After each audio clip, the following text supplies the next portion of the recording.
Ah, sorry. Yeah, I'm here. Ah, yeah, sorry. I was waiting for the thing to fix so I could fix the screen size and whatnot. And so, sorry. Didn't see you.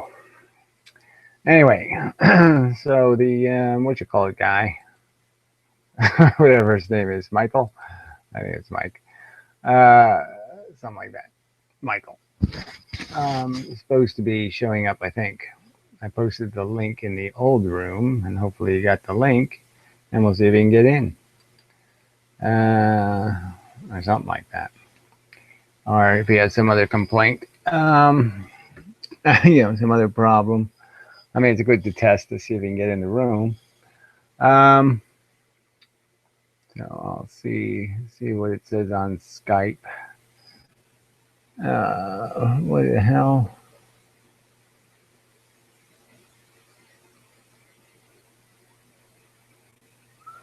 My Skype is broken. What the hell is this shit?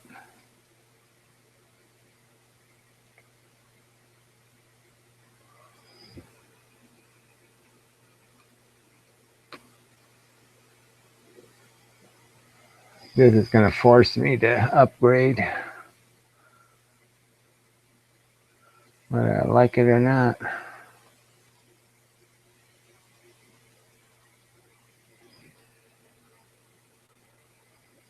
Fucking Microsoft. Evil bastards.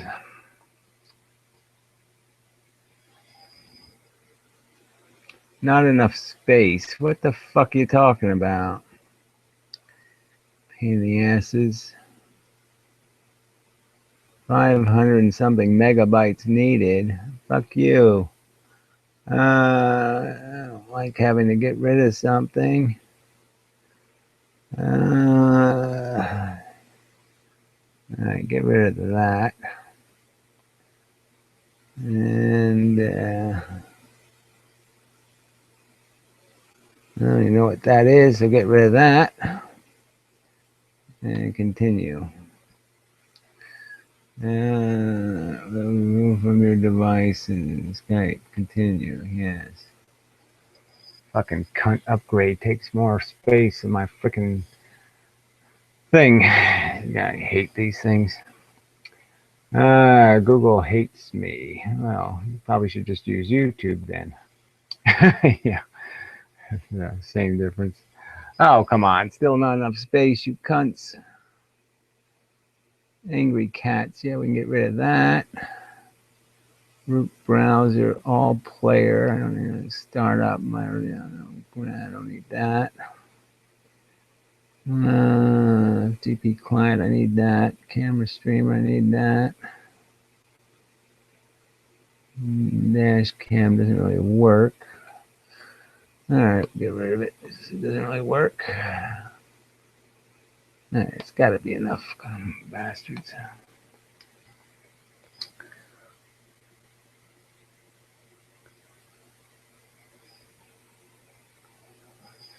Bastards. I don't like you, Skype, but I have to use it. All right, let's see. Google hates me. What's the deal, Michael? Okay. It's not letting him in the room, or which one is the problem?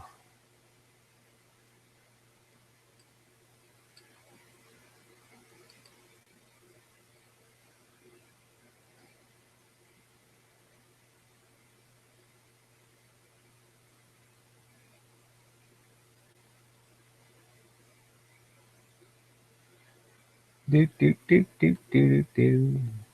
Well, we can always teach him how to make a room if we must. And then we'll just go hit his room.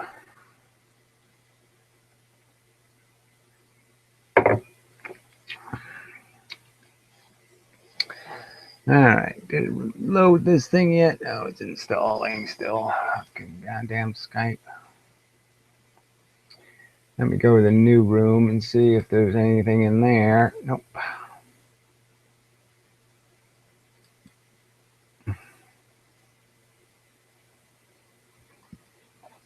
Yes, open, thank you.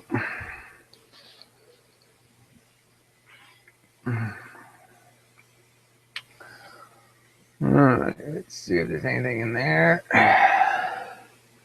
Hey, I just missed your live room. Are you there? I keep asking me if I'm there. Technically, I guess I'm here, but I don't know if I'm. What does yes mean? If I say yes, does it mean something? So maybe I don't want to be here. Yeah, maybe I want to pretend I'm not here.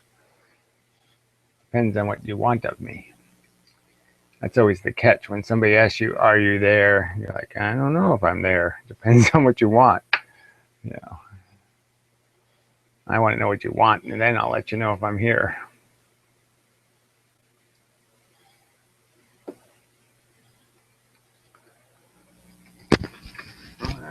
It's kind of a selfish way to look at it, I suppose, but yeah. That's the way it turns out. Okay, still no word. All right, won't let me connect either. Ah, interesting. So we have two people that can't connect. Interesting. So let me just, there's only one link here. Let's see if I invite people, what happens. Send invite as Draft Science.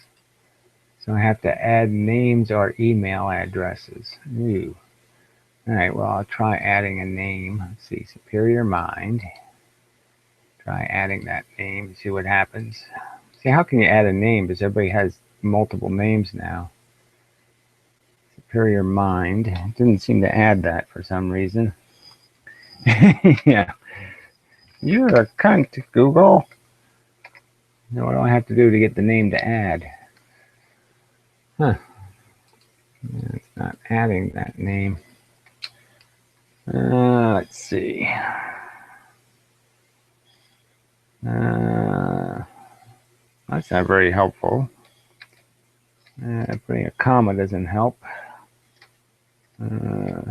Oh, there he goes. Okay. Superior Mind. There he go. Okay, so they were waiting to find the right one. Ah, so here's an invite. I'll send you an invite, Superior Mind guy, and I'll send Michael one. See if that works. Probably just send you the same damn link, right? It's probably how lame Google is. Probably just send you the same stupid fucking link. All right, so you have to put the guy's name in, and then you have to find this right person. Holy shit. Lots of fucking Michaels. You really have to come up with a better name. Yeah. All right, your icon is just an M. So, yeah, there's no... Oh, that's just brilliant. Your name doesn't come up on the list, and so it won't let me add you. Well, that's just too fucking brilliant.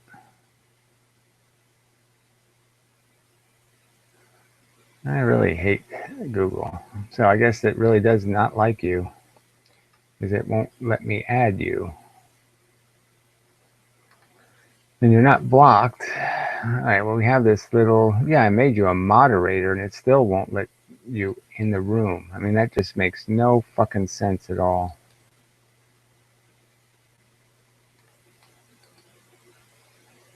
Oops.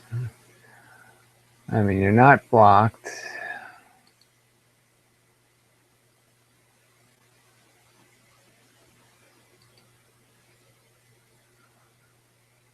No.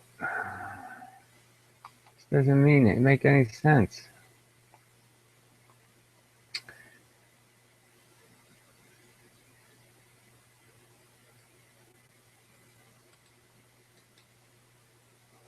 How come the video's not playing? Oh, I guess I paused it. Okay. That's how it's come it's not playing, Gary.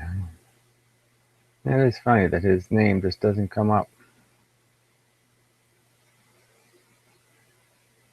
That's weird. Now the video's starting again. That is fucked up. This room is fucked up. That's fucked up. Yeah, I can't add him.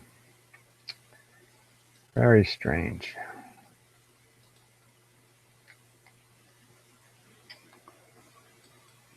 So that's still useful. Useless. I mean, Not helpful. All right, so what does he say here? Are you there still? It says, well, that's not doing us any good. You gotta Skype me or type something in the new room, or let's see, type something in the old room. Let's see, single slide experiment. Can you please supply your web link again? Well, I was trying to send it to you, but I can't send it to you.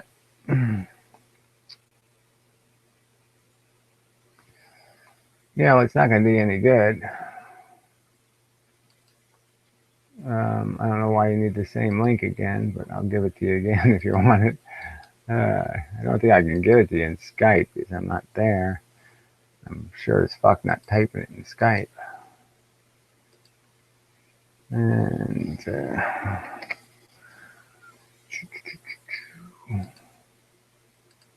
very strange.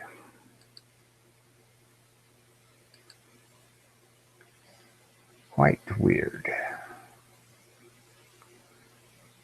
Yeah, I think you're going to have to open a room, or you're going to have to get another screen name. I don't know. I mean, it's just funny because it won't let me invite you, which is weird. But it, I don't know where the Superior Mind guy got anywhere when I sent him the invite.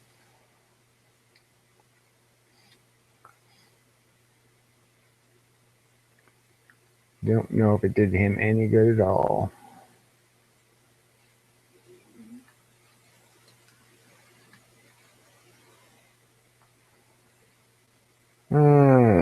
Let's see. Yeah, new browser. I didn't think of that. Or a private window in Firefox or something might work. Well, then you can't get in because your screen name won't be right. That won't be any good either.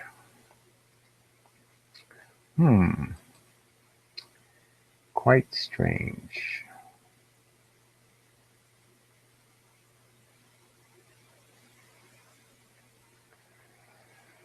What kind of message did you get?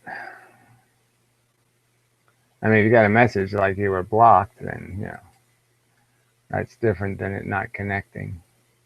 I mean, I've had rooms where I just couldn't connect, but it's very clear that I can't use your name. Your name doesn't show up as a viable person to add.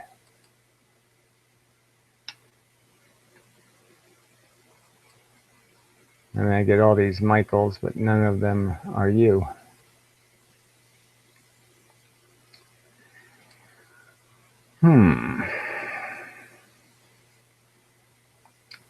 What else to be do? Any other solution?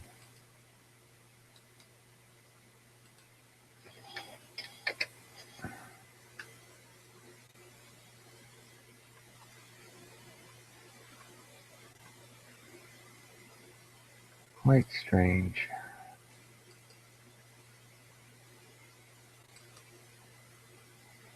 It's just settings. Those aren't going to do me any good.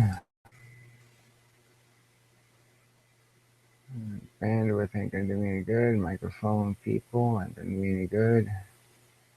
Chat won't do me any good, I don't think.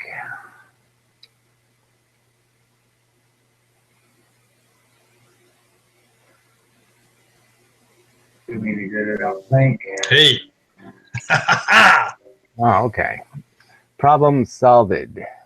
Hello. Hello. Turn the volume. I had to install. Install a new browser. Oh, okay. Problem solved. Okay. Hello. Hello. Just trying to get rid of the feedback and such. Might be your fault. Your new browser. I don't. We'll see how it works. Yeah, no, it was my fault. There was something wrong with Internet Explorer and Firefox, and I had to download Opera. Yeah, that's strange. Every time I installed the chat plugin, it kept redirecting me to install the chat plugin. But something's corrupted in the browsers. But we're here now. Yeah. Okay. Yeah. I know. I'm just trying to I like to know reasons just so I can know them for future reference. But yeah, I've had to do that before too, where it redundantly asks. But then the way around that is just to reload the page. When it asks you to reload, to reload the to reapprove the add-on, the plugin, just reload the original page, and that usually works. Yeah, I was a computer engineer for 15 years, so I've got some skills, but I applied all that knowledge and it still didn't work. So yeah, well, it's Australian skill, so I mean, nothing. hey, No offense, but we've spoken about this. it's Australian. I mean, come on. What are you saying? We're Yeah, yeah. inferior? Well, I'm just saying, computer expert in Australia it's a different standard. Retards and criminals. I mean, what, come on. It's the British's fault. Well, I thought you were just saying. I thought you were ignoring me now that you were a big-time radio star. I saw you speaking to someone in Japan the other day, and I thought, oh, he's made the big time. He's not going to talk to me now. Yeah, it's hardly the big time. Yeah, well, I do those kind of things, periodically, so it's nothing new there. Okay. But yeah, not a big deal. No worries. Yeah, I actually recorded that in this, a couple of months ago, and the guy, he didn't even tell me, he didn't post the link to the podcast, so I didn't even know he had posted it, so that's why I finally posted my copy. Okay. I watched about 20 minutes of it, I think, yesterday. So did you post it in the last couple of days? Yeah. It all got too depressing for me, so I just thought I'll do something else. Yeah, well, it is, it's kind of dark philosophy, but good news is I'm funny enough that it's not too bad. Yeah, no, actually, you carried yourself pretty well, if I might say so. You had some interesting things to say about your potential next president, Mr. Trump. Yeah, well, it's looking less and less likely, right? I mean, he's kind of completely, he's making it really easy, to say this guy's too crazy. Yeah, he's got some interesting history there. So are you up for some science questions? Since we last spoke, I've actually written 2 sets of questions, but because we couldn't connect, I couldn't ask you the last set. So have you still got some people in the room? I think it's Tira Ma. I'm not sure that's a guy or a girl, but Tira Ma usually hangs around, is probably quite interested. So have you got some people still hanging on there? I don't know. It doesn't really matter. It's a video, so it's recorded, so people can show up. They can show up tomorrow, and it's okay with me. So it doesn't really matter. I think I'll delete the link to the room though, just in case there's any trolls about. Yeah. Yeah, I'll get rid of that. All right. I just wanted to say to you, you made a video the other day. It's called Draft Science Live on the 10th of the 14, 16 at the 39:55 minute mark. I have to say, your explanation there for the quanta, the force, everything that you're trying to explain to people, I think that's when you've gotten, for me, that's a really good video to watch if you're probably trying to understand what you're saying. So I think you sort of drew it all together pretty well there. Probably it still leaves some questions that need to be asked. But I think that, I just have to say, I think you did really well there to sort of sum up what you're trying to tell people. You had some questions from the room, and I'm not sure if they were legit, but you were trying to answer it, and it's quite good. So 39:55 minute mark on the video from the 10th. Well, it's from the 12th, actually, on 14th. 10th month. Yep, sorry. Yeah, we do it backwards. We do it the correct way here. You retards get it wrong. But anyway, yeah. All right. So I'll just, I made some statements which are mine, not yours, just to clarify, but they'll probably lead into some questions. So I'll just read through it. Yeah. Oh, actually, it's funny that you said that, Gary, because my statement says here the draft science video at the 39:55 minute mark. It's getting close to understandable for idiots. Yeah. Quanta of force, then they combine to become matter. Electrons are made of blue polarization. Protons are made of red polarization. Gravitons are field energy. When the gravitons come in, they hit electrons, which become red, which is a proton. So my synopsis is It's a moving polarization. So an electron is a blue field of charge. A proton is a red field of charge of another value. Is that correct? Yeah, well, they reflect. So the only confusing part is is the idea that the red is going to be reflecting the blue, and the blue, when it hits the electron, is blue, so it goes through the electron, so it's kind of invisible. You know what I'm saying? So you have to sort of understand that like is really the non-actor, and it's the unlike charge that it reacts to. But yes, what you said is correct. It's just that it gets a little complicated because you have to keep straight on what emits what. It doesn't really emit; it reflects. It's the reflections that are key. So if I have a thing and I'm moving the thing together and it has something that's reflecting in between it, that thing is just going to keep reflecting more and more and more the closer the two things get. So it's that idea that once something gets trapped between two things and it's reflecting, it can't stop reflecting. So is that when it becomes stuck and starts to form matter? Because it can't. No, it doesn't form matter. It just forms like the magnetic repulsion, where you're pushing two magnets together and you can kind of feel that exact effect. Like the closer you bring them, it's like the reflecting power between them is increasing. So you almost feel it like it almost feels exactly like what I'm talking about, in the sense that the reflections are multiplying with every halving of the distance. It's getting more and more reflection. Yeah. I'm going to just read through the rest of this list. And I'll come to some more questions a bit later, as we move on. So a question: Are gravitons another type of field which are quanta at irregular intervals? Well, gravitons are the simplest.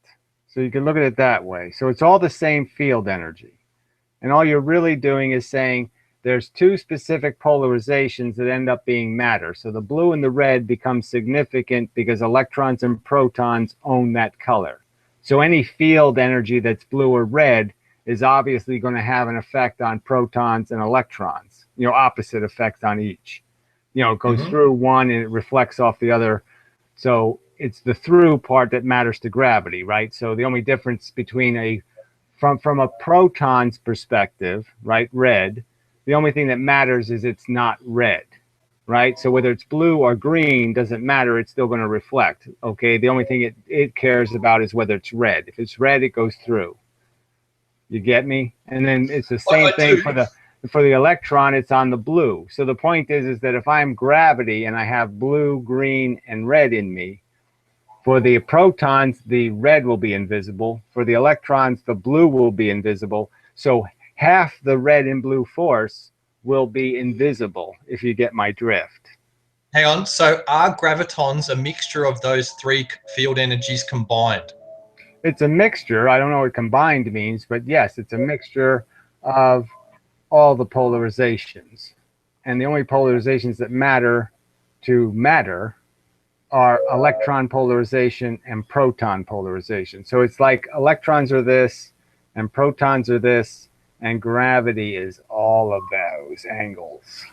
See, this is my fault, not yours, but my understanding until recently, you used the term polarization, but I kept interpreting the term polarization as a charge. So I recently looked up polarization of materials and how they polarize a sheet of plastic and they turn it into a pair of sunglasses to filter out light, right? So you're actually saying that the polarization I'm interpreting polarization as some form of angle, and you're saying that. Right. Well, I think the analogy fits very well, so I'm going to use it. So think of it as a frisbee, and I can throw a frisbee flat or I can throw a frisbee on end. Okay, same frisbee, but it's going to matter if I have a jail cell. If I'm throwing it through a jail cell, if I throw it this way, it ain't getting through. It's going to reflect. If I throw it this way, it's going straight through the bars. So I'm just saying. Can I swap? Sorry, Gary. Can I swap the jail bars for a real magnet? Can you use a magnet in this example? Is that appropriate? Well, what I'm arguing is we already know that light filters, polarizers, like polarized glasses, Yep. are a grid. Okay, they're literally a grid, a Yes. bunch of straight lines. So I'm just saying that the analogy seems that it probably has some correlation to the material fact. So what I'm arguing is that probably when magnetized materials, because all the little magnets, all the domains are lining up, it's Mm-hmm. essentially creating the same kind of thing. It's creating a bunch of bars. So you could almost argue that the red part of the magnet would be bars going this way, the blue part of the magnet would be bars going the other way, and that they're basically filters for those two colors, red and blue.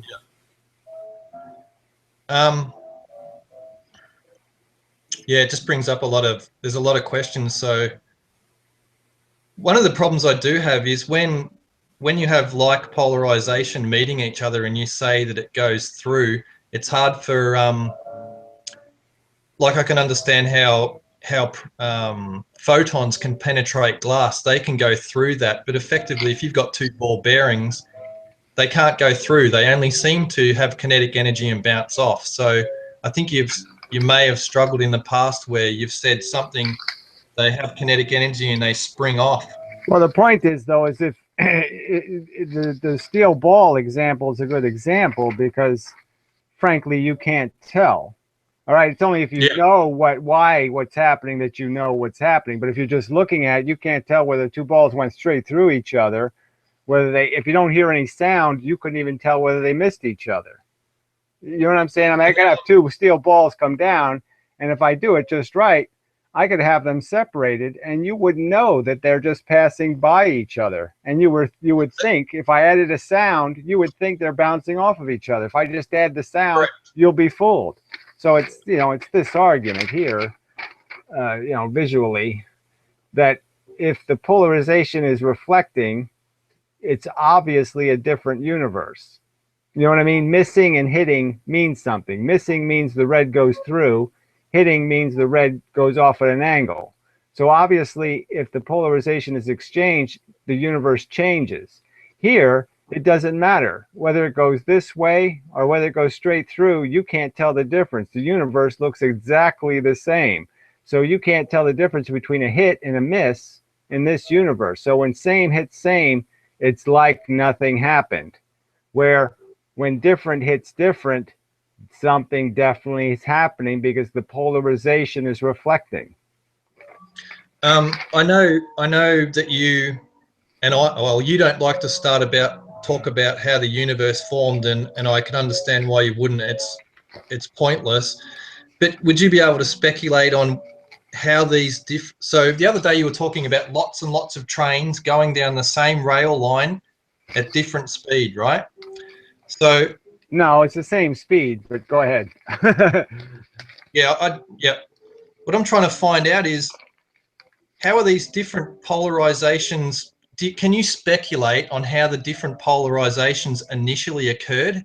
Is that okay to ask it that way? Well, it's okay to ask. Obviously, the collection mechanism, we could speculate that there's no evidence in the universe right now that matter's being created all over the place. You know what I mean? There's no gross evidence of that. And there's some evidence that matter is created in like suns exploding and supernovas and other really nuclearly active high pressure environments are what creates actual matter.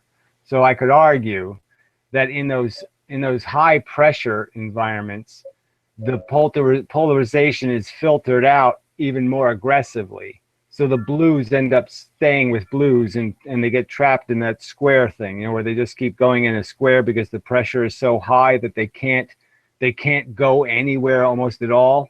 So once they get caught in association with each other, they just, they're just can't get out. There's the pressure so high, they can't move.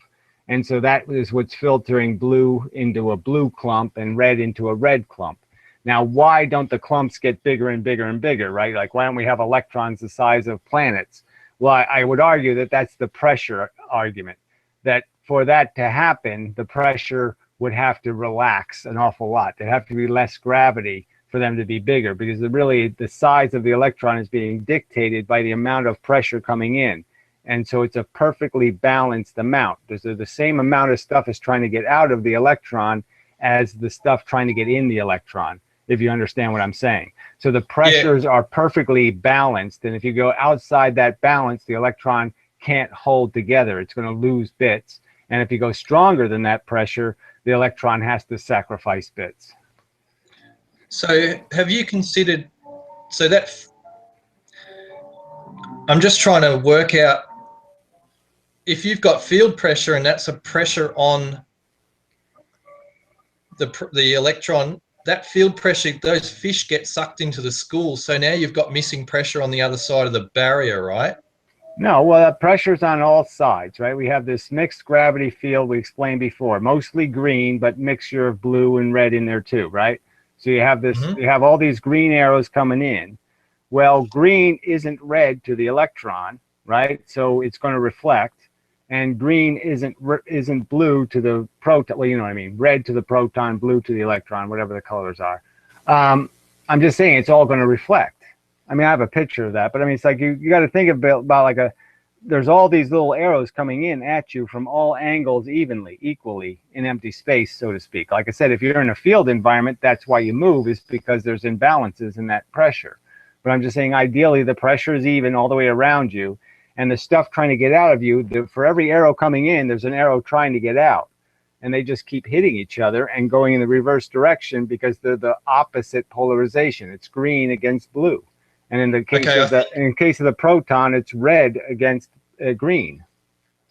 I think what I'm thinking of is, if you've got all the ingredients, so if you've got the void of space and all of a sudden you form some matter, that matter was formed up from the external energies that came together and formed matter. So now you've got missing energy from the other side of. But see, it's not missing. It's just been pulled out of the existing field. So that's why I'm saying that the existing field might be short blue and red, because most of the blue and red is in electrons and protons. So the argument is yeah, maybe gravity only has 10% of the blue and red it had originally, in the sense that most of the blue and red is inside of matter. Yeah. I'm going to do what I usually do when I need to bail out, and that's say, all right, I'm going to review this part of the tape later. I'm just saying there's no rule that matter used up all of the blue and all of the red. The argument is that the blue and the red tended to filter the easiest, and so those two filtered out in the high energy of suns and stuff, or however the mechanism was. You know, I don't like the initial bang created this circumstance where blue and red got filtered, and it might only be 10% of the total volume of blue and red in the field. So the field still has plenty of blue and red in it. Okay, it's just that, you know what I mean, you can't see it any other way than having matter be affected by it. I'm glad you said bang, because actually right at the end of my list of questions here, I wrote, how big was the Big Bang when compared to the infinite size of the universe? Perhaps it was a microfart smaller than a quanta. Well, we just know there's an awful lot of universe. So I'm just saying, whatever it was, it had to be, you know, it's substantial. Like I said, I'm not glued to a Big Bang. I'm just using that as a generic explanation. I'm just saying I don't have the abiogenesis here. I can't give you the source of matter in the universe. I don't know that mechanism. I haven't thought about it enough to even guess at it. But I'm just saying that clearly we know from the existing universe that matter is semi-indestructible. Okay, that it doesn't readily convert into something smaller than protons and electrons and all that kind of stuff. If the only way you can break it is throw it in an accelerator and create a very unusual circumstance to even break pieces out of it. Matter just doesn't degrade that easily. Yeah, I don't want to get into that discussion because it's unfair. I personally don't think the Big Bang story is true, but I would only base that on things like my personal experience and what I've come across with that single slit experiment. I don't believe that because of the way it's imparted. I just don't believe it. And I don't actually believe that. They don't have much evidence to go on, so they're just kind of extrapolating on a tiny bit of evidence, and they're creating a whole story, you know, based on the fact that they have a spoon and a rubber band. And so they're making a whole story about the three bears and how they like to play with rubber bands, and you know, and it's they really are stretching, so to speak, their material evidence into a pretty elaborate Story.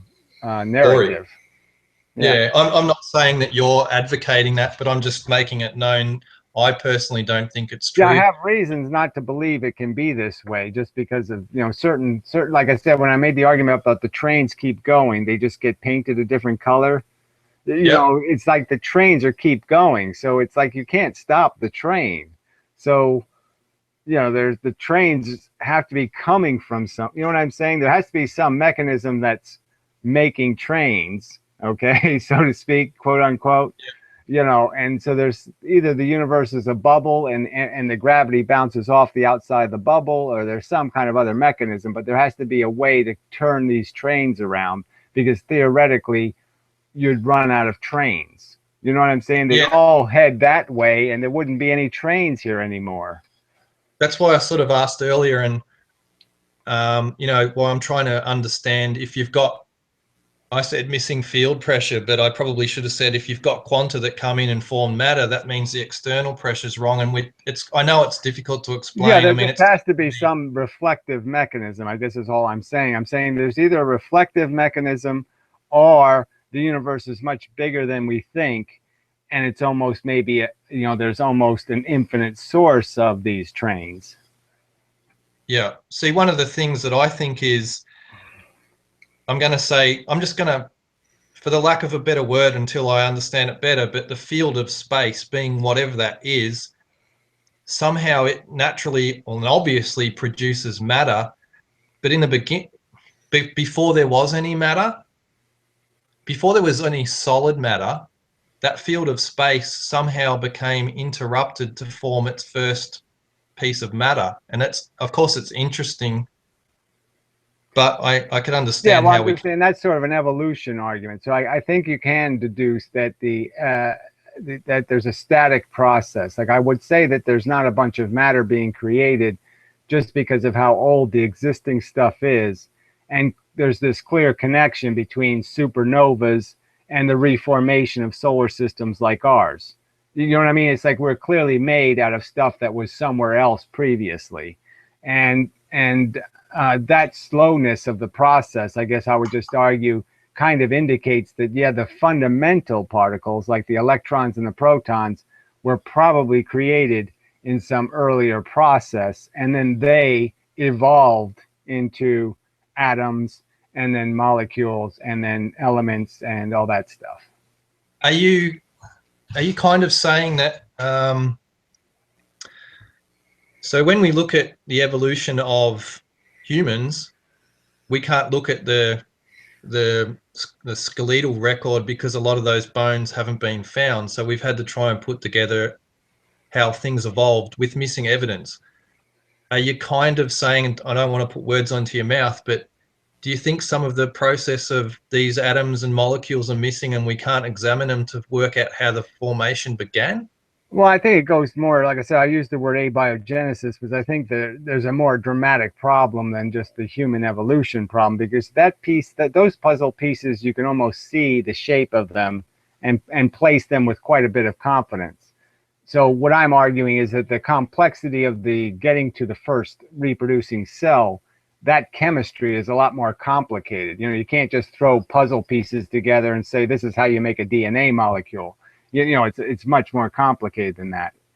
You know what I mean? To get a structure where the molecule actually replicates. Because it doesn't do that naturally. It can do that, but it's not something it does naturally. There has to be another chemical that breaks the molecule in half and then recombines the new copies. You know what I'm saying? The DNA molecule doesn't make a copy of itself by itself. Yeah, there's RNA molecules. Yeah, well, I'm just saying you need to have a process, right? And so my point is yes, me telling you what the evolution of that process is, that is got so few elements of knowledge, that the puzzle pieces aren't obvious. Yeah, I can't remember what the name of the experiment was, but basically they got two large vats and they started cooking all these chemicals in there to try and reproduce the first molecule that they require to build DNA, but they can't quite prove it. They're missing some of the.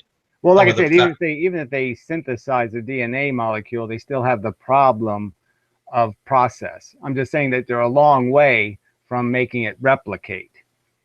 Because you still have to split it in half, and then you have to have a field environment that's selective enough where only the pieces that you want to connect to it connect to it. You know what I'm saying? You're not going to get a very good copy unless you have it in a clean environment.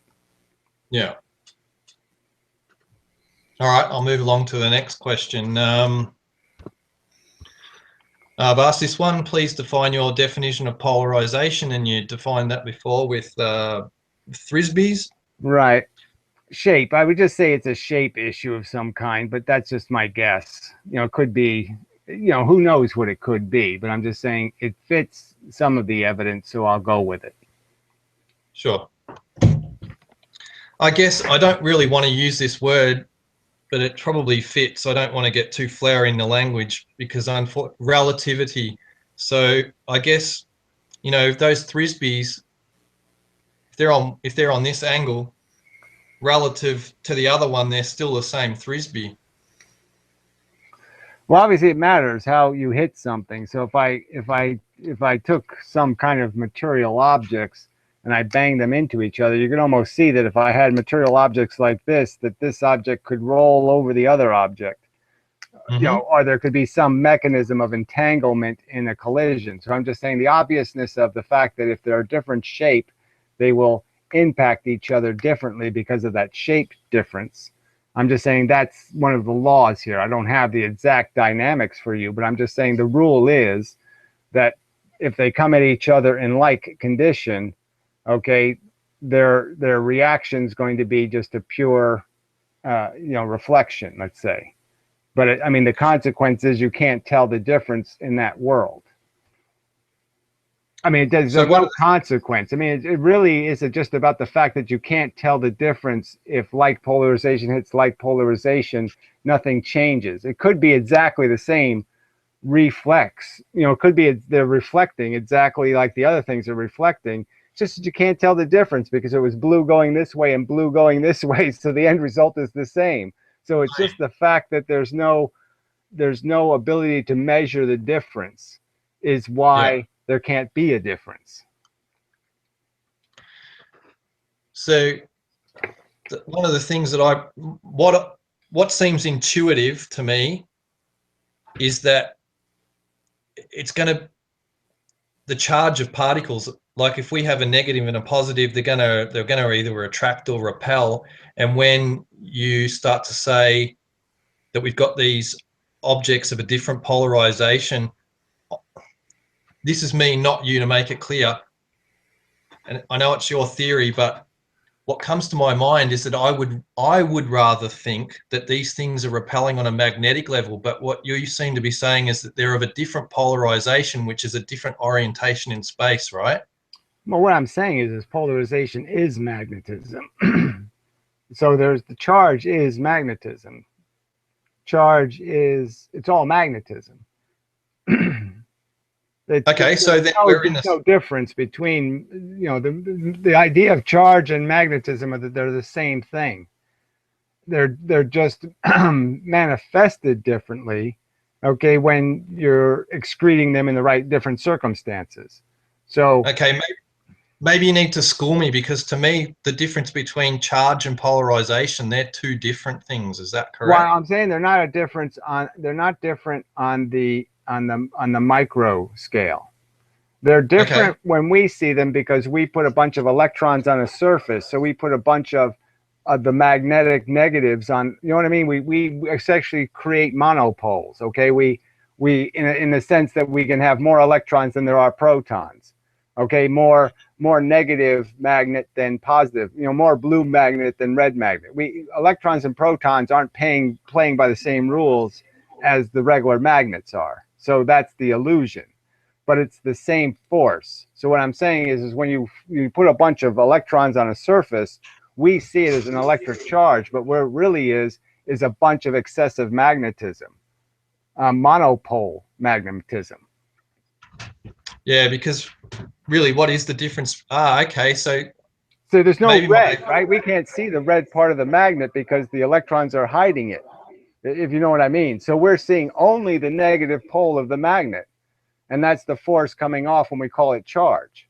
but All that's the right. thing, right? Your But it's explanation. only a force if I put a conductor in front of it. It's only a force Yeah. if I put a steel plate in front of it. I have to put a conductor in front of it before it's really a charge. And then we know why it's a charge then is because it's going to create that eddy current that's going to create that repolarization of the metal. So I'm going to turn the metal into a magnet. I'm going to change the location of the electrons in the conductor and make it into a magnet. So hang on. So the reason why I presume you're using the term polarization is because if you were to look at an electron and a proton, they probably look like the same thing because you can't see their charge, right? Unless you measure it, but you can't see it. So you're going back one step before that, and they're saying it's polarization because it's all the same shit. Right, and Yeah, but those two polarizations are dramatically different. So it looks different. the same, but they're like I said, one's oozing blue and one's oozing red. So if you really look at them, you'll see they're completely different in the sense that they're inversely connected to each other. Yeah. So So it is starting to sink in. So yeah. So yeah, it's just that our traditional notions are just getting our way sometimes. Because it was hard for me at first to break, to separate electricity from magnetism, and then say, wait a minute, no, it's the same thing. We only Yeah. see electricity as a phenomenon because it moves electrons. That's electricity, and the Mm-hmm. electrons are being moved by magnetism. So it's the same force. The force is always the same. It's the Mm-hmm. effect that's fooling us. Yeah.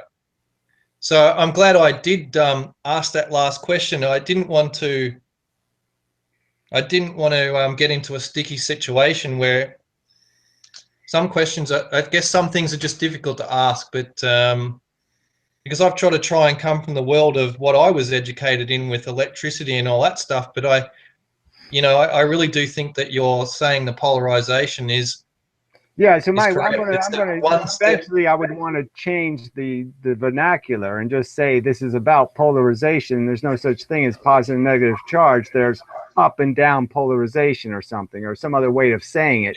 But that's really what we're talking about is up polarization versus down polarization.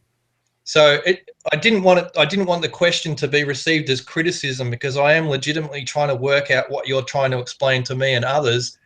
And I think the reason why sometimes there's a problem in communication with people is, and not you and I, but what that word, the term wave, right? That's being misapplied. And I wanted to make sure that I was understanding your use of the term polarization because you do mean it's polarized. You don't mean it's charged. Yeah, well, that's the point. Yeah, I have to work my way to that because obviously I'm not denying the existence of charge. I'm denying the Yep. interpretation of charge because we're seeing it as what action in a conductor rather than action in the micro world. The micro world doesn't care about any of that crap. It's not doing any of this electricity thing. It's doing the only Mm-hmm. thing it knows, which is oozing fields of magnetism. Yeah. And only the environment detects that magnetism. But only the environment converts it into electricity, right? I mean, it can only happen in the conductor, right? If I put it in empty space, then all of a sudden the ability to the ability to have a spark becomes really difficult because the voltage necessary to have a spark goes up, exponentially. Yeah. Okay, I think I got my answer there, so I'll just keep moving along through the list. So my next question is, how are some quanta polarized? But we just went over that. I think you might have answered a lot of the next questions, but I'll keep skipping through them. What happens when an electron is accelerated with regards to light? What happens when Right. So that's the tipping point argument, which is a little bit complicated. But let's say, like my vision of the atom now is one of kind of a static thing. You know what I'm saying? That the electrons aren't zooming around. Okay. And Mhm. and in a sense, when two atoms are connected to each other, they're connected by this magnetic tension. So if I make two atoms here real quick, you could sort of understand that these two atoms are being bound to each other by this shared bit of force. So there's this, you know, the negative magnetic pole. Here's the positive magnetic pole of the protons, right? So you can understand they have a tension to come towards each other, but their own resistance is sort of keeping them incapable of moving forward. They can't, not one of the seeds, because this angle means that this one has to break that into a straight line. You know what I mean? It has to break that peak. It's almost like the Roman arch argument, right? They're, you know, any one of these things looks like an arch if you look at it. Now, if for this electron to get to the proton, it sort of has to break this arch of force, right? I mean, there's the repulsion here and the repulsion here, and it somehow has to overcome that force. Do you get that? You understand that fully? Okay. So what I'm arguing is that when a photon comes in, what it's doing is the first ton of the photon, right? It's 2 tons at least, right? It hits that electron and it absorbs its acceleration and it bends this line, right? So it bends this tension. And then to say the second one comes in, it breaks the tension. All right. Let's say, I don't know what the reaction would be when it goes towards the proton, but my tendency to think is that there's an automatic reflex. Okay. So once it goes all the way in, it bounces off like when a magnet, you take two magnets, you can, you know, repulsive end to repulsive end. If you push them together, they stick. You know what I mean? It's almost like they reverse their polarity, right? And so the one magnet will leave with its polarity temporarily reversed. So when you can take a smaller magnet, like say I take one of these little ones. Oh, break it off. Yeah, come here. Oh, fucker. All right, so here's the negative side. So you see how that's stuck? Now even when I turn it around, it's stuck. See, that doesn't make any sense, right? Did you put the two like poles together and it attracted?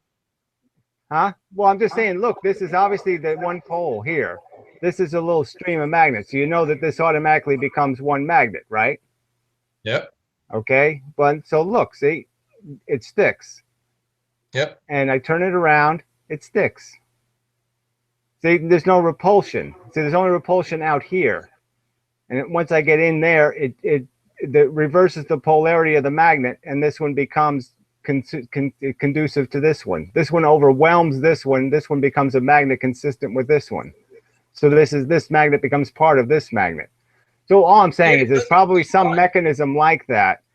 All right, but that's just one example. I mean, I could just say, for the sake of argument, let me just make it simpler.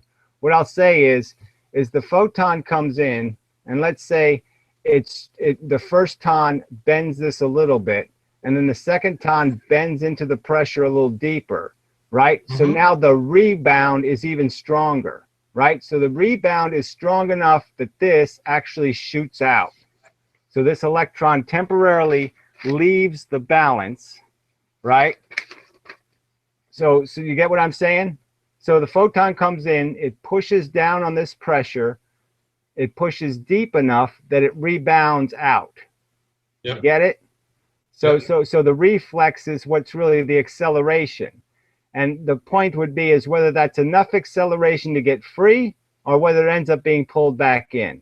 So that's the question, right? If it gets pulled back in, it releases the photon. If it doesn't get pulled back in, then the photon might get released out here somewhere when it associates itself with a new grouping. So the electron will be accelerated. It'll come in contact with another grouping, okay, of magnets, so to speak. And if it binds with those magnets, then it releases the photon. Yep, so binding releases a photon. Releasing from a bond absorbs a photon. That would be the general rule. Okay, the general rule is getting released absorbs a photon, not being released emits a photon. So if he just bounces, then it just reflects the photon. Okay. All right, moving along to my next one. I think you answered that. Okay.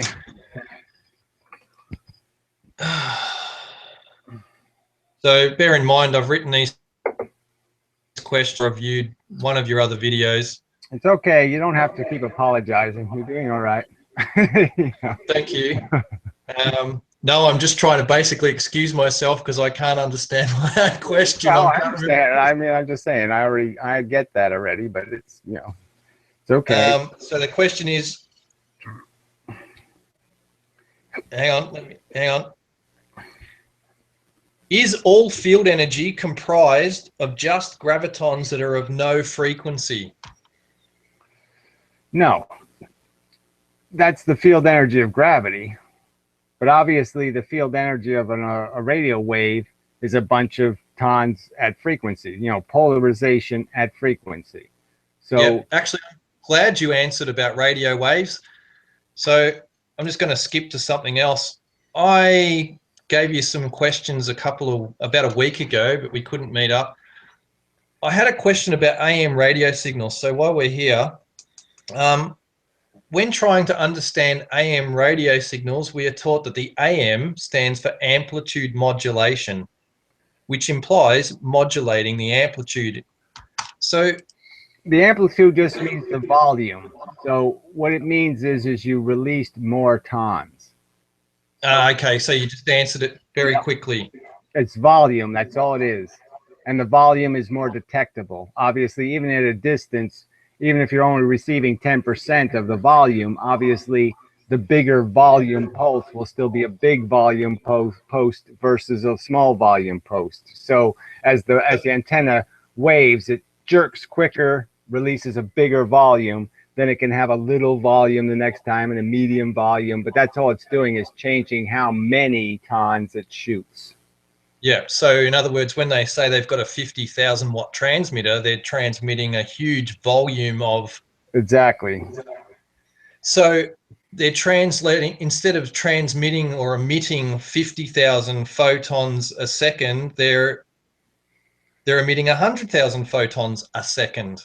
It's exactly the same frequency. It's just a larger scale. Okay, you've answered it. Thank you. Yeah. So it's a volume thing, and then FM is the frequency thing, where you're just changing how often you release them, but you release the same amount each time. You just change how often you do it. And therefore, that proves that you don't need the requirement to use the word wave when discussing amplitude modulation, because you've just answered it. It's only a volume. It's a volume of frequency. bullets, and it's a period of bullets. So for frequency modulation, it's how often you release the bullets, and for AM, it's just how many bullets are shot out of the gun, the Gatling gun. Yep. Now, I might catch you out here. So the question is, so we're talking about blues and reds again. When blue hits blue, how are they magnifying and becoming magnetism? Now, that question might be wrong. I might have heard you incorrectly on the video. No. I mean, it's okay. I mean, when blue hits blue, the idea is that nothing changed, right? So that's the key point. But it's not going to be a reflection like it would be if red. When blue hits red. Okay, so when blue hits red, you have this obvious reflection. When blue hits blue, you have an obvious nothing. You can't tell what you have. All right, yep. So that's what I mean by the invisible part. So all I'm saying is that the impact on the interior will be exactly, it's the best way to say this. Now let me just ask again. I know you're thinking, but in one of the videos, you may have chosen the wrong word, or I may have misheard you. When blue hits red, are they magnifying in their intensity, and are they becoming magnetism, or is that question completely wrong? I might have heard the video wrong. I mean, it's obviously the force. So I'm just saying that the point is the thing you have to follow is the non-reaction, I guess is what I'm trying to say. You're looking for the low pressure, right? We know the high pressure exists from gravity. So what's creating the low pressure that's driving things together, right? So the point would be is that if it was, like I said, if you had two electrons and they're both blue, and you have red caught between them, obviously that red is going to intensify as you bring them closer. It's going to bounce back and forth more and more and more, right? So there's more reaction of that polarization bouncing back and forth. Mm-hmm. I'm just saying if it's blue, the opposite is true in the sense that you don't have any pressure now because you have no reaction technically, right? Yeah. And so the point would be is the external pressure is now more powerful because there's no pressure in between. So if they're emitting all blue and they're blue, there's nothing between them, so they're going to be attracted. So I'm just saying the proton's obviously giving off the blue, that the electrons are invisible. The electrons are giving off the red, which is invisible to the proton. So what I'm saying is there's no pressure between electrons and protons. There's no field energy that they can see. So the external pressure pushes them together. Yeah, I think you had a pretty good diagram that you drew of magnets with the north and south polarization, and I'm pretty certain you drew exactly what you just discussed. Yeah, well, it's just the idea of the inverted doubling of the one kind of effect in the sense that it's a reflection. So once you establish it as existing, it won't go away. You know what I'm saying? So once you have the wrong polarization between you, you're in big trouble because it'll just reflect forever, technically, you know. Yeah. And the opposite effect, which is having the common color, which essentially equals nothing. Okay. I'm going to go back to some questions I had written for you a week ago, and these are a little bit more simpler. So it's about magnets, seeing how we're on magnets. And this is, when a magnet is heated or cooled, its properties change. A hot magnet will not allow magnetism, but the heating of a magnet will allow the domain's structure to be orientated to create a permanent magnet. So in some obscure website I came across the other day, it says the Earth consists of a solid iron core. Surrounding the iron core is an ocean of hot liquid metal. The liquid metal that flows in the Earth's core creates electrical currents, which in turn creates our magnetic field. So my question is, could compasses be pointing north because they are 90 degrees opposed to the electric flow of the field lines surrounding the Earth, and not because of a magnetic core? What do you think about that?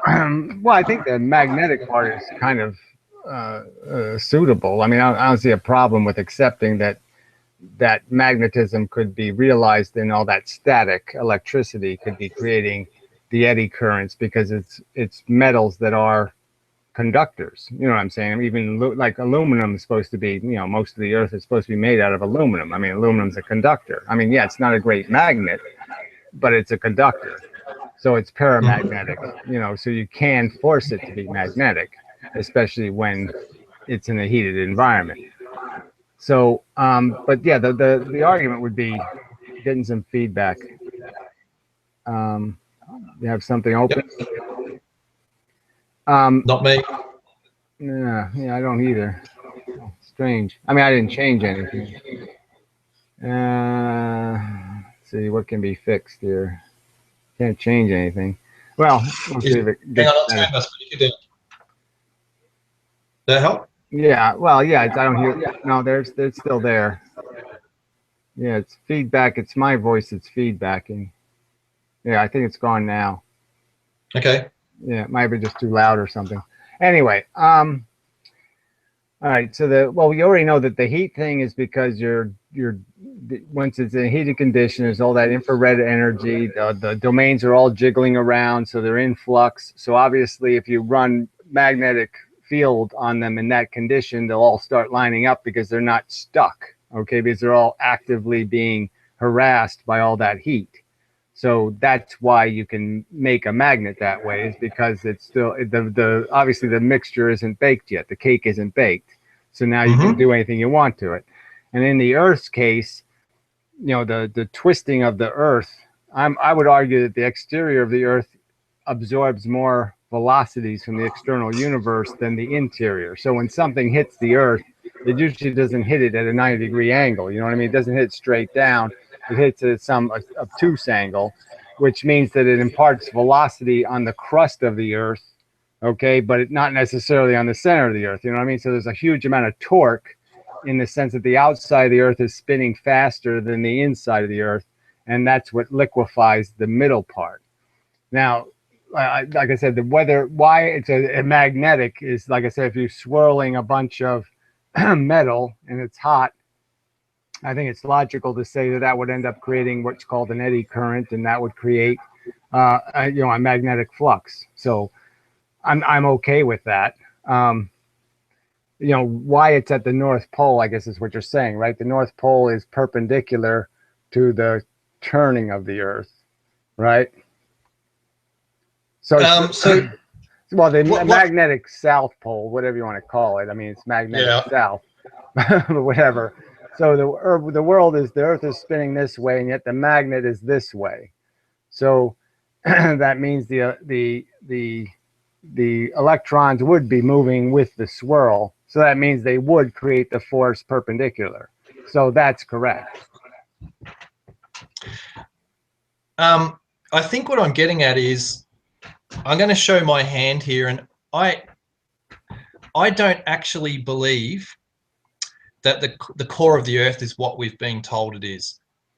I've had a look at alternative videos on people's explanation for an expanding Earth. I don't know if it's right, don't know if it's wrong, but either way, the Earth could be filled with an iron core, and it could be lava surrounded it. But I'm just trying to work out if it's possible to have a planet without an iron core that still has magnetic field lines around it. Well, you have to have it heavy enough. So I guess my argument against some of this stuff would just be that the weight of the Earth is sort of known based on its, its orbital speed and its distance from the sun. So some of that is deducible by some math. I don't know exactly what the math would be, but I know they can do that shit. So I'm trying to think exactly what part gives you, obligates a weight of the Earth, the mass of the Earth. I know there's a way of detecting that, and I'm just not thinking of it at the moment. But anyway, let's just say that they do know the mass of the Earth, and that would eliminate any problem with that, because you'd know just from the size of it, you'd know what the volume and density would have to be, and so the density would have to be high in the center because you have to make up for the lack of density in the middle, if you get my drift. So there's an experiment that's being performed on one of the space stations where, I'm not sure if you've seen it, but basically one of the astronauts just gets a syringe and makes a bubble of liquid, and it's just floating around the space shuttle. Then he gets a syringe and he injects some tea leaves into it, and he spins the bubble of water, and all of the tea leaves and the matter that's on the inside of the bubble goes to the outside. So the centrifugal force forces the core of this water bubble, all of the solids go to the outside. So some people are using this as the basis to say, well, the Earth's spinning and the core could be not solid, and all of the exterior crust of the Earth is actually where the mass of the Earth is at, around the crust. So, yeah, but anyway, that argument, I think that's a density argument that I guess I'd argue that they're in free fall, okay, when they're doing that. So that's outside of our gravity in the sense that their relative frame doesn't have any gravity because they've negated it by free falling, right? So gravity has been negated as a force. It's moving them, but they actually have velocity. So therefore it's not felt force. You know what I mean? It's unfelt force now because it's been compensated for. They're in equilibrium. Let me put it that way, right? So we can agree that they're in equilibrium. Well, the Earth isn't in equilibrium. So obviously in a non-equilibrium environment, so if I put that bubble back in gravity and I could leave it floating. So let's say we could do something we can't do, but we could leave it floating, but we put it back in gravity. Well, then the tea leaves go back to the center, because the gravity is going to push them back to the center. So I'm just saying, if you could take Earth and put it in a non-gravity environment, then what you're saying might happen.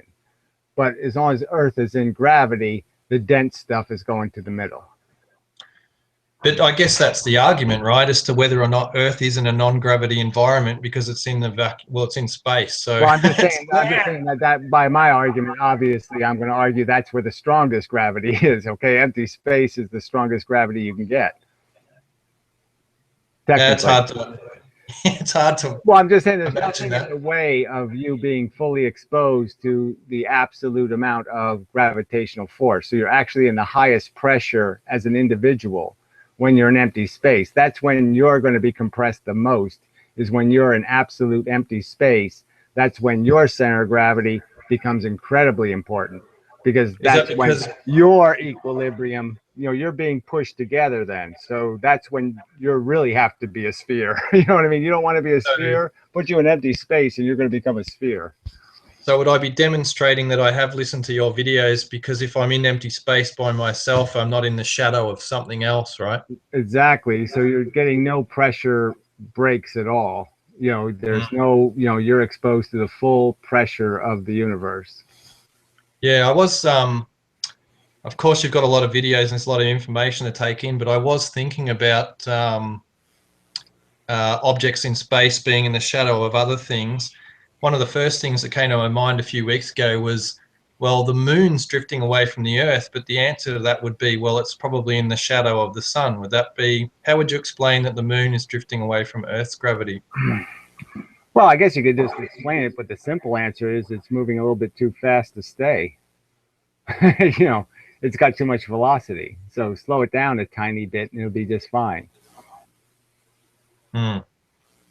That's the only answer I can off the top of my head. I mean, it's just a question of velocity. It's the only thing compensating for gravity.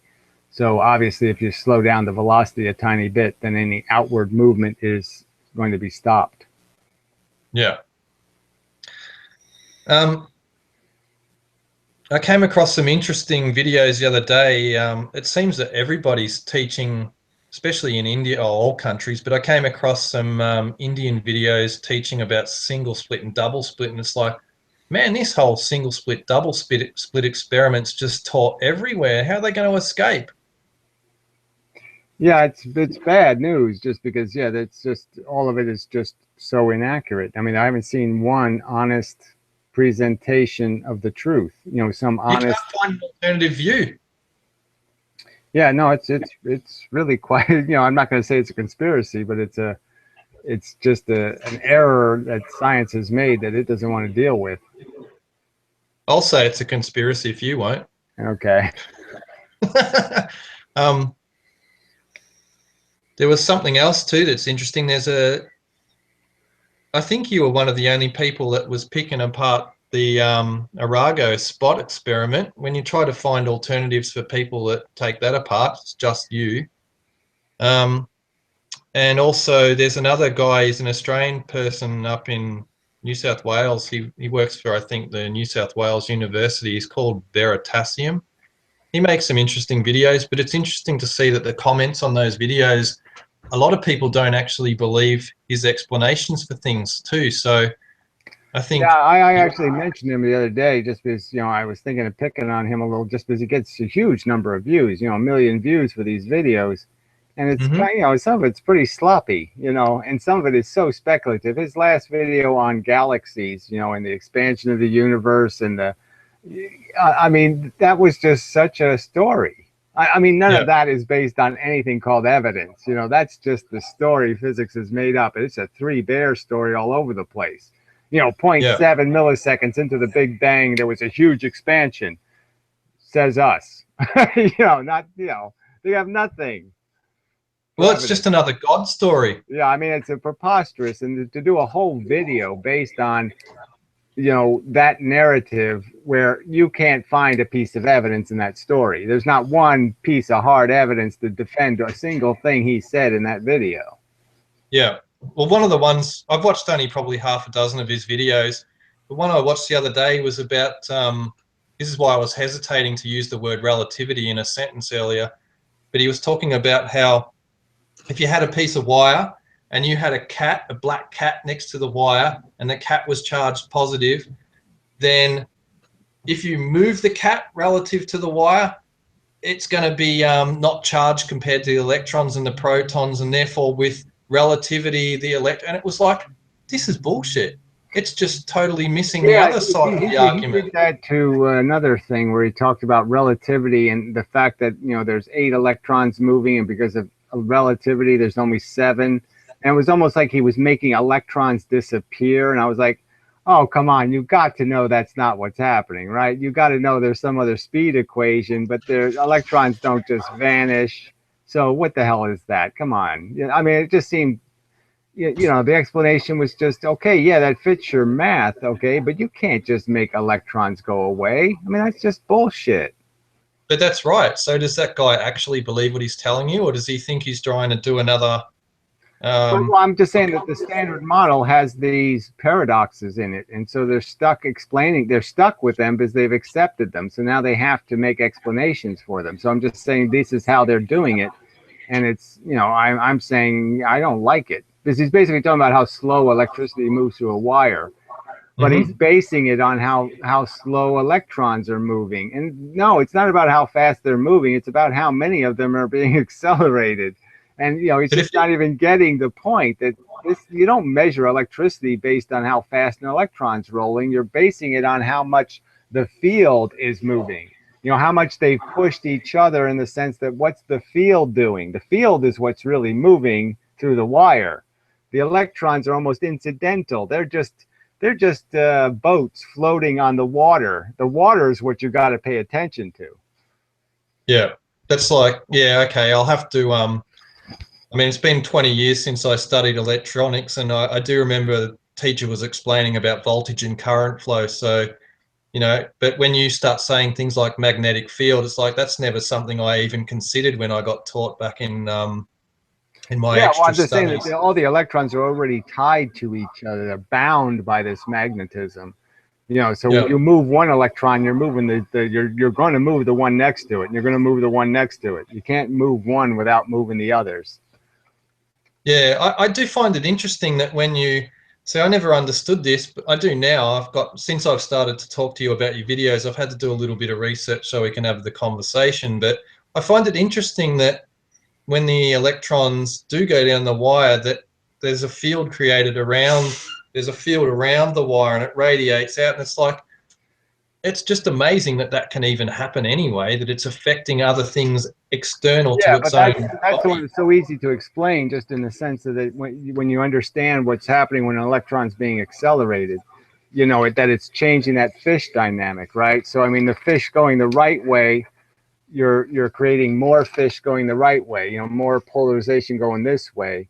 And the way you do that is to sacrifice the fish going the wrong way. So the way you gain more fish this way is by letting these fish go, right? These fish and the fish going this way. So that's why that field energy is perpendicular to the flow of the electricity. The electrons are being accelerated in the wire, right, forward, and they're letting go of their perpendicular fish. So the blue fish are leaving out the sides as it moves forward. Yeah, I sort of understand what you're coming at now, because you did make a video probably, I don't know, 1 or 2 weeks ago, where you're explaining it's not what you just said. Basically, it's not the fish going this way, but the fact that you don't have fish being pressed the other direction, and it does make sense.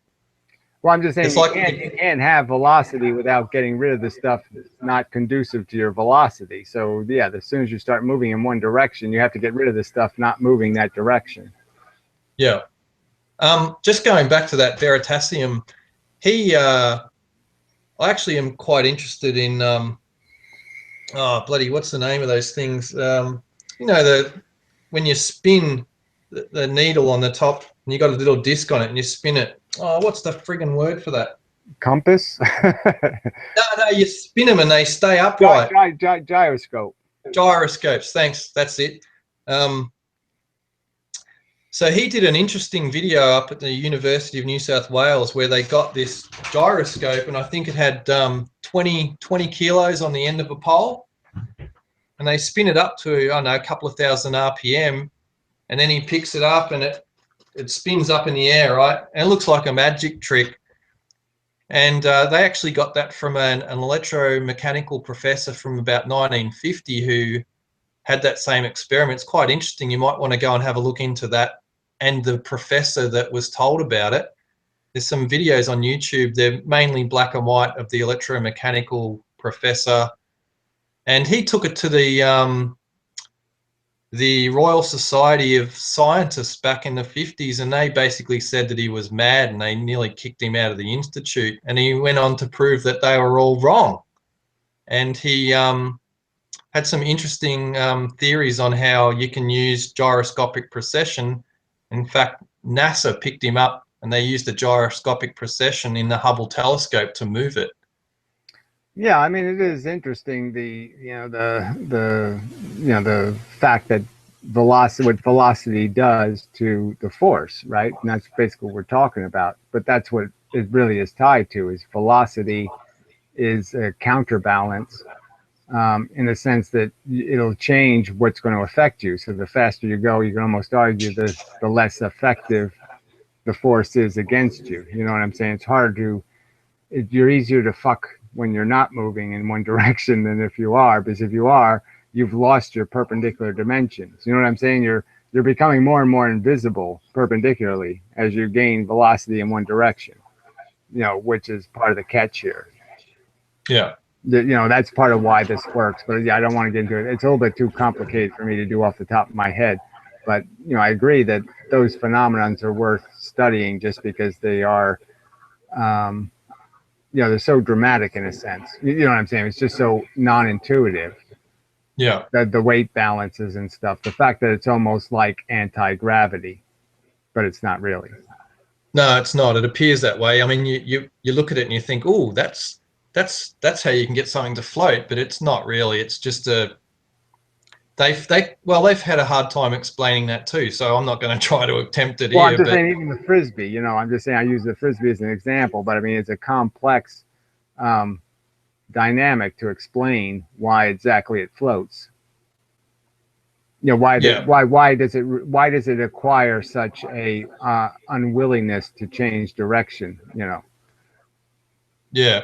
Well, I guess with the gyroscopes, it's like you've got a heavy weight on a thin spindle, and just because it's rotating, it won't even fall over. It stays upright, and they can't explain that properly.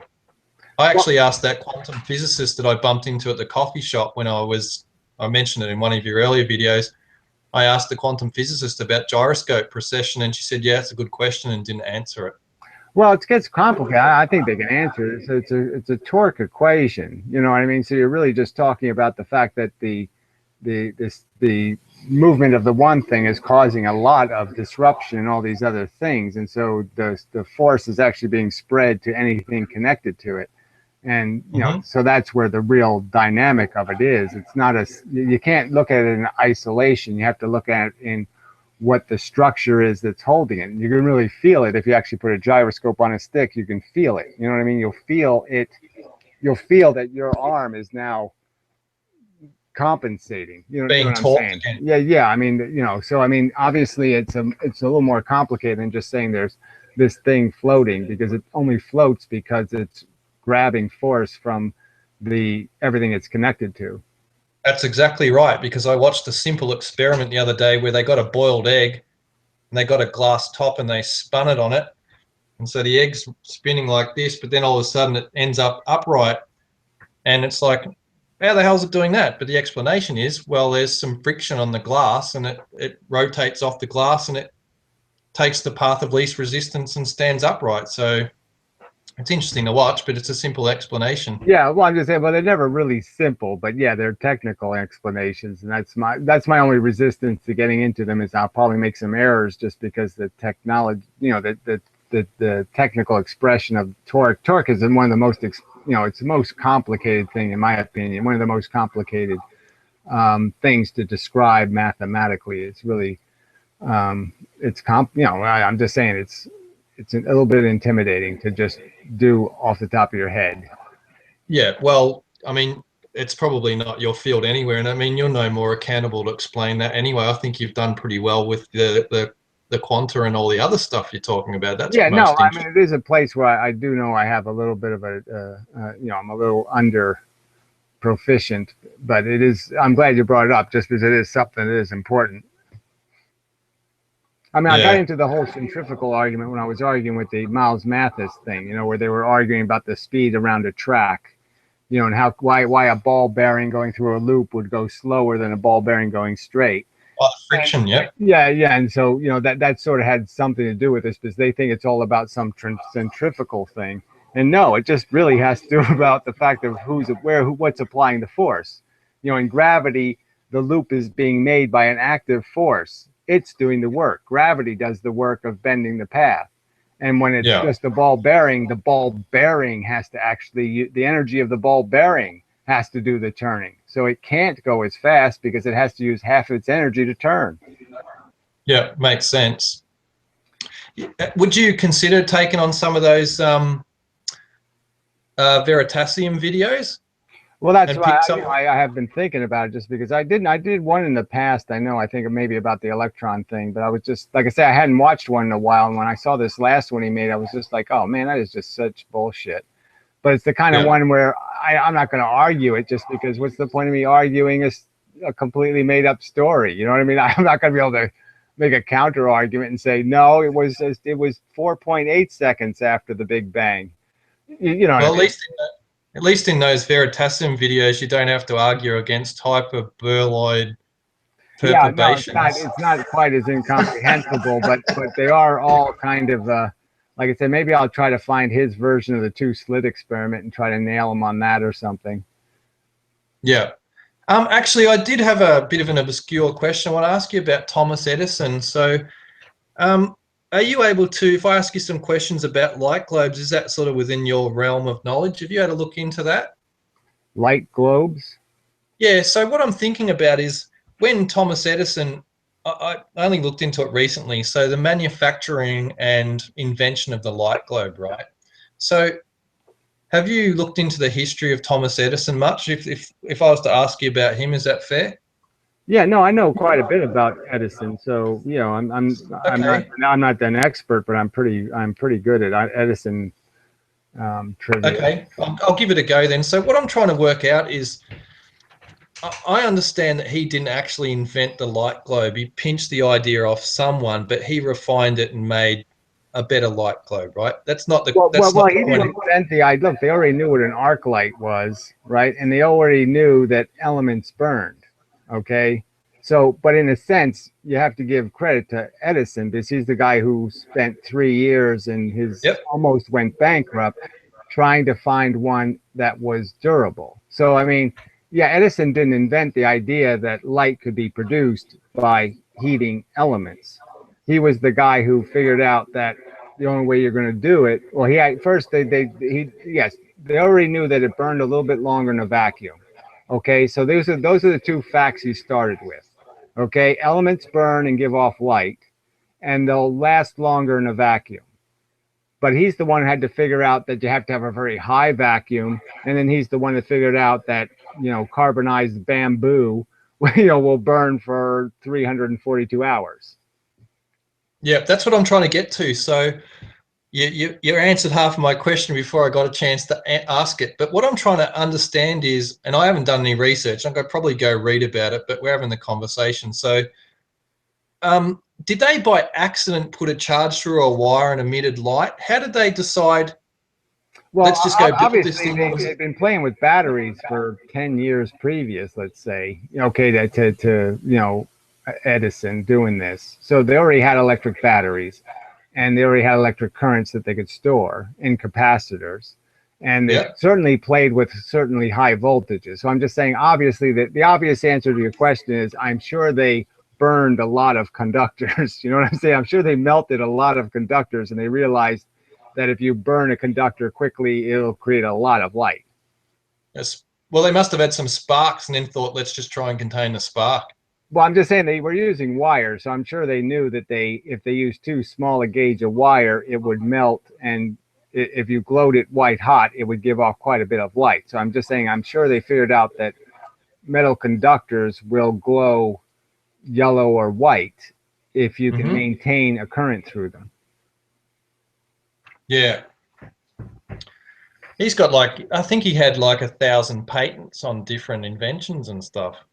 Yeah, he was a real mechanic type. I mean, they're not inventions like, the nuclear reactors or something, but I mean, yeah, he was, there was so many things that were not invented yet. You know what I mean? So just when you think about that, you just say, gee, it was such a ripe environment for a guy who has a little bit of imagination, but so Yeah. much hadn't been invented, so much hadn't been improved.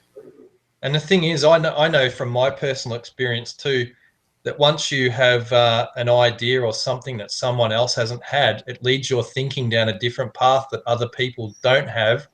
And it leads you to develop things in a way that no one else can, because they don't even know of the primary Yeah, well, I core. think that's the key to it. I mean, he wasn't a book kind of guy. You know what I'm saying? He didn't. It's not like he was ignorant of some theory, but he wasn't a guy who went to school and figured out how physics works. You know what I mean? He figured it out by actually having to apply it his whole life, and so that's the kind of guy who's going to find it first. You know what I'm saying? Especially when it's a wide open field, and so it's all these other guys with theoretical ideas. They're just not going to do enough of that playing around that you need to do to get it right, to make it work.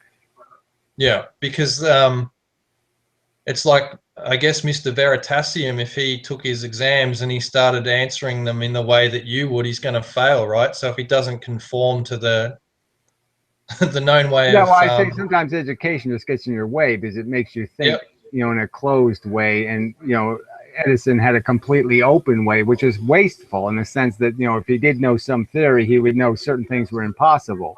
You know what I mean? So maybe half of the experiments he did in terms of filaments for the light bulb, somebody could have explained to him, well, there's too much water content in that, or there's too much, they could have explained how that is doomed to fail, where he just didn't care. He was just going to try it. yeah, So I mean, he certainly could have been more efficient, somebody could argue, but the truth is, there's a hidden inefficiency in not thinking it's not possible. There's a great advantage in not thinking it can't be done. yeah. The not knowing that it can't be done leads you to keep trying, and then you prove that to the other. Like I've seen in some forums related to my work, chemists have stated that certain things cannot be done, and it's like, yeah, they can. I know they can. From my own personal experience, I know these things can be done, but they'll tell you in the mainstream, no, can't. So when you start thinking outside the box, Yeah, well, it's just all those ideas that just a simple catalyst makes it possible. You know what I mean? Like there's two chemicals that won't combine, but yeah, you put a third chemical in and they will. It's like those kind of rules get broken very easily through happy accidents and just trial and error. yep. And that's what happened to me in my business. I had a happy accident. It's like, oh shit, I can do something with that. And maybe that'll happen for you too. Hopefully, you'll look at a magnet one day and think, oh, if I hook up this battery the wrong way, it'll levitate, or it'll do something, or it'll make coffee. Yeah, well, I'm not counting on it, but we'll see. It might happen. Somebody might come to you and want to pay you for the way you think. I'm surprised they haven't already. Yeah, well, it's a different world, so um, different value. I mean, I think Edison would give me a job. Yeah. Well, I'm sure he had plenty of people trying to think for him and assist with Yeah, he experiments. wasn't very generous as an employer, but I'm just saying I think he would have been able to appreciate my seat of your pants kind of way of thinking. Yeah, because they know. Well, that's why I'm talking to you, because I think you've got something to offer, and it's unfortunate that somebody more skilled at discussing this subject hasn't approached you. That's glad. Actually, how did you get onto that guy from the Japanese radio? Did they approach you, or how did you find that? How did Well, that it's not happen? really Japanese radio. It's just a podcast with a guy, so it's not like it's a big popular thing or something. So Okay. it might have sounded more impressive than it was. Okay, just two nobodies talking to each other. Yeah. Oh well, one day it won't be nobody's. All right. Well, I've run out of questions now, so I'm Okay. guessing it's probably about 4 in the morning for you or something. Well, 3:30, but yeah, it's okay. It's you know, it I'm was happy to work. keep talking to you, but actually, Yeah. what's your problem with Nikola Tesla? Do you want to get stuck into him? I want to what? Did you want to talk about Nikola Tesla? I have no thoughts on the guy whatsoever, but he seemed to be an interesting character. But you Yeah, seem to well, think that he was he's like the a opposite madman. of a Edison. He's just so impractical. So I mean, I just everybody gives him all this credit, and I'm not saying he didn't make some good contributions, but I mean they Yeah. were really kind of minor contributions. Okay, I mean he was, he made a couple of changes to generators in terms of maximizing the efficiency. Right, the first original generators only used two fields this way. Yeah. So they weren't even taking advantage of the vertical The space, 360. Yeah. right? And then they certainly weren't taking advantage of phased electricity, that you could just use the phase shift to move the magnet, because the phase change would be the same thing as a magnetic field change, right? So that's Tesla's contribution. I'm not saying it's not a contribution, but it's not exactly inventing water. Um, and and then the rest of his stuff was all show stuff. You know what I mean? I mean, he had this silly idea that he could transmit energy through the atmosphere because of like radio waves. He thought that you could make a high energy radio wave essentially and send it through the atmosphere. And Mm-hmm. and just logically it didn't make any sense. You're saying as he made his coils more and more powerful and created all this show electricity, right? So it's very high voltage, it's very low amperage, right? So it's Yeah. big sparks, but that's all it is big sparks. And he had to know that it always goes to ground, right? Right, that this electricity never doesn't go anywhere flat. You know what I mean? You can't steer it. It always goes to ground. So how could he even think that if I keep making it bigger, somehow it won't keep going to ground? It was just kind of like ridiculous. And so then he converts it into, once he creates this huge thing with this huge electricity and it's shooting these huge bolts of electricity to the ground, then he starts thinking, well, I'll transmit the signal through the ground. So it'll be like telegraphed through the ground because he's making so much fucking noise. Yeah. Right? And so it's like the most expensive telegraph ever created, right? I mean, why don't I make a telegraph out of bombs, right? I'll blow up bombs in my basement, and and then somebody can detect them in Australia on a seismograph, right? And I'll send you Morse code that way. Is I that mean, the wouldn't Wardenclyffe that be the Tower? most expensive way in the universe to say hello, right? I have to blow up $5,000 or $6,000 worth of bombs to say hello. Yeah. So I'm Was just that the saying, Wardenclyffe Tower? I'm just saying that was Tesla from the 40s on. I mean, or the 30s even. I mean, he just didn't. He got obsessed with this stupid idea, and he couldn't think of anything else. I mean, they paid him huge amounts of money, right? He could have been Marconi. I mean, he could have invented the telegraph, and Hmm. instead of doing what he was paid to do, which was wireless communication, he kept trying to make a giant lightning machine. So instead of just keeping it, simple, stupid, and do what you were paid to do, he tried to do too much. There's an interesting I don't know if you call it a documentary or film about him. It is nice to watch, about Tesla, and it's set back in, I don't know, when was he, around 1910 or something. It's an interesting little film to watch, but yeah, they show at the end of it that he was sort of, I think he was involved with mysticism, and they said that he received visions. And I think you have to be a bit concerned when they start telling you that inventors are receiving visions from, and they're alluding to Well, he did. maybe. As he got older, he got more and more, and he kept promising things like, well, I'm going to be releasing my new, blah, blah, blah, and it's going to, revolutionize, blah, blah, blah. And, he never releases anything, of course. But yeah, I mean, he had all these kind of grandiose ideas about what how he was going to just change everything, and the whole world was going to change because he had some great idea. But yeah, I don't, like I said, that some of that just goes with age. But I mean, yeah, I'm just saying he did for I mean, sort of, This, he was, I mean, you have to say that, last 20 years of his life, he's basically, I mean, Westinghouse took care of them because basically, he had original patent that was costing Westinghouse so much money that they couldn't afford to pay him anymore, right? So they renegotiated this contract, gave him a one-time payment of like $250 million or something, or whatever, with $250,000 in money back then. yeah, A I lot of think that was in the movie. Yeah, he got a lot of money, but regardless, he pissed it away. And so, in his old age, he didn't have any income. And so Westinghouse sort of took care of him, and paid for his hotel room and all that kind of stuff just because, he did do them a lot of good work. You know what I mean? He made them a lot of money. But, yeah, it's kind of a Do you failed think he life, was a right? I mean, legitimate? you're spending all your reclining. All he did was, eat dinner in his fancy clothes and feed pigeons and go for 7 miles worth of walks every day. But you know what I'm saying? He just didn't do anything at all with all that time. The last 20 years of his life are just a big waste.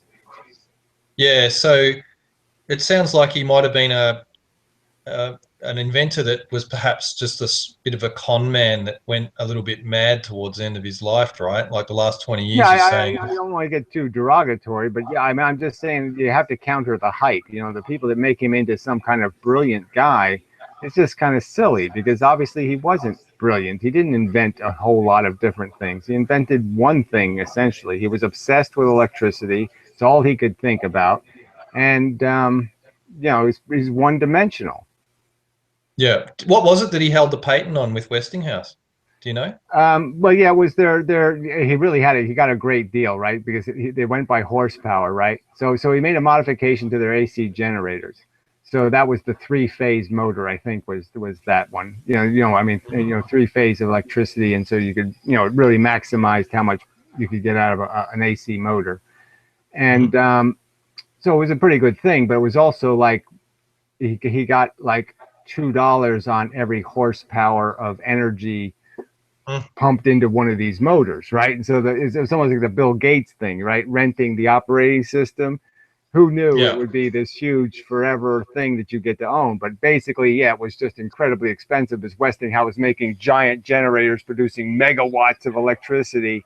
And they had to give Tesla like $2 for every megawatt they were producing. I mean, it's like a huge. So, I mean, they were paying him like $1 million a year in royalties, and they couldn't afford it. I mean, they were going bankrupt. Yeah, and he didn't turn any of those huge profits into anything else. That's amazing. Because if Yeah, well, somebody he gave just you or I wasted $1 away million on bucks, these two silly experiments. You build these giant towers, like giant Tesla coils, which is it's a Tesla coil. It's this idea you take a coil and you have the big heavy secondary, and so and the primary. Well, anyway, so you basically take a high voltage and put it into another transformer and make the high voltage even a higher voltage. yeah, So, but he makes these big giant ones, and yeah, they were just giant. They would blow up. The power company would blow up. I mean, he was just a menace. see, when you watch the videos about him, I think it's the Morgan banking family funded him, and they say, oh, they didn't want to. They tore down Wardenclyffe because they didn't want to pay for unregulated power, and so they didn't want to let the public have unregulated power, and the Yeah, bankers could make their it's money. just, it's just that they Morgan just said, I'm not putting any more money into this crap. Yeah, exactly. You haven't come up with anything. I'm not waiting. I'm here to make money. I'm not here just to, Tesla was very kind in his writings anyway. So what he actually said in public about Morgan was very flattering in the sense that JP Morgan just wanted him to be an inventor and he was just investing in him as a person, and it really wasn't about the money and blah, blah, blah, blah, blah. So he was very generous to him, but I'm sure Morgan wasn't too fucking happy that he, pissed away $1 million on bullshit. Yeah, exactly. And it's kind of like the oil industry is now. I mean, that's a pretty delicate issue. If you went and just said tomorrow, okay, you don't need oil, we've all got free energy machines in a box, you'd ruin the world economy and you'd create a Yeah, I know. Well, that's catastrophe. just part of Tesla's ego. It's just there people are always looking for a conspiracy when it comes to them. Like anything that inconvenienced them, it's obviously a conspiracy. The government did it. Somebody, you know what I'm saying? If there's a crack in Yeah. their sidewalk or something, the government's trying to trip them. So, and Tesla was definitely one of those kind of people where he was just so full of himself that he couldn't see anything further ahead. So all his train wrecks were always somebody else's fault. Yeah, so He never wrecked a train. It was always somebody else.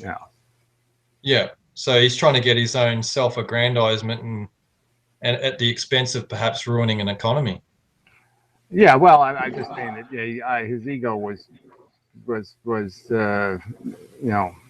I say, he was a philosophical type, but I'm just saying. I mean, we're all vulnerable to it, but I'm just saying he was a crappy scientist. I mean, he didn't write shit.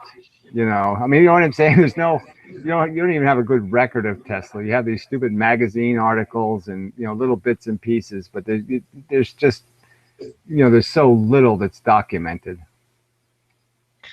Isn't he? So he's the guy that apparently the FBI came in and raided his apartment and took all of his writings. Have I got that right? Yeah, it's really not that big a conspiracy theory. So Tesla was trying to sell a ray gun, right? Yeah. A death ray to anybody who would buy it. So obviously he was on the FBI's watch list in the sense that here's a guy, trying to sell almost to any power who will buy it, right? I mean, he doesn't care, Russian, Nazi, he doesn't care, right? So he was obviously on their watch list. So obviously when he died, they wanted to know what the fuck he really had. So they were just it's rational that you would go through his shit and make sure he really didn't have something. You know what I mean?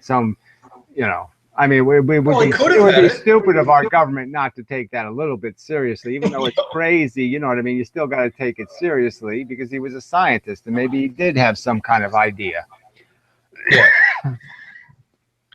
So, yeah, exactly. I mean, one man's crazy idea can come to fruition. Well, I'm just saying it's Tesla. It's not like it was some guy on the street, right? So, I mean, it's, so he had some reputation. And I'm just saying that obviously it would be stupid of our government not to want to peruse those papers to make sure there was no kind of security risk in there. But surely you'd think they'd know whether he did or didn't have that before he died anyway, because you couldn't risk that.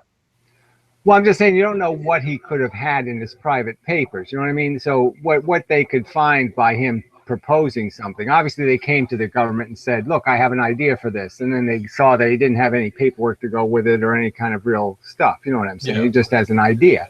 So they say, okay, we can discount this guy. But I'm just saying to be sure, you don't know what he came up with. I mean, I'm just saying it was such an open field. You know what I mean? So you're talking about way back in the 40s or 50s or whatever when Tesla died, right? I mean, it's not, it's at any rate, it's Cold War era. You know what I'm saying? So of course, there's going to be concern about any of that kind of shit. What year was Al Capone? Was he 1920s?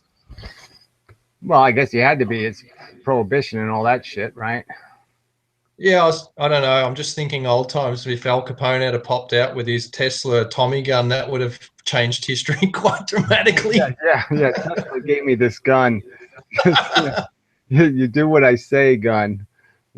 Shut up, gun. I'm not paying my taxes. Hey, and didn't Tesla bring down a building with some resonant frequency or something? Well, one of his buildings burned down, but he had one where, he was making a mess. He had to shut down his machine with a sledgehammer, he said, because, the building was vibrating. But, I mean, obviously, you kind of know that from any voltage. You know what I'm saying? If you played with high voltages, they really can have quite, they can have quite an effect in terms of the plasma and everything. It shakes the ground. When there's some really interesting when you run high voltages through the ground, it's really you feel it. It's like an earthquake. Yeah, right. There's actually some interesting videos on YouTube where they show high voltage power stations where they open like the bridge up, like the on-off switch, and the massive arcs you get off it and the sound. It's quite interesting to look at it. Yeah, I had it happen right here in front of my house where the high voltage lines came down, and they were shorting through the ground of the ground. The water in the ground, and the guys were on strike, so there was nobody to fix it. So you had 18,000 volts running in directly into the ground, and it would create this ball of plasma that was maybe a yard across, right? Just a white ball. And just so bright you could barely even look at it. It was so bright. And it was horrendous sound, and the ground is vibrating. And it would do that for like 5 minutes, and then it would burn all the moisture out of the ground, and so it Yeah. would stop, and it's because it couldn't make a contact anymore. And then the moisture would go back into the ground, and then it would start up again. It was going like that for 6 hours, and afterwards, Wow. after the fire company's pouring water on it for a half an hour, and it was still steaming, and you could break off the ground, and it would all turn to glass. All the clay in the soil had all turned to glass. Wow.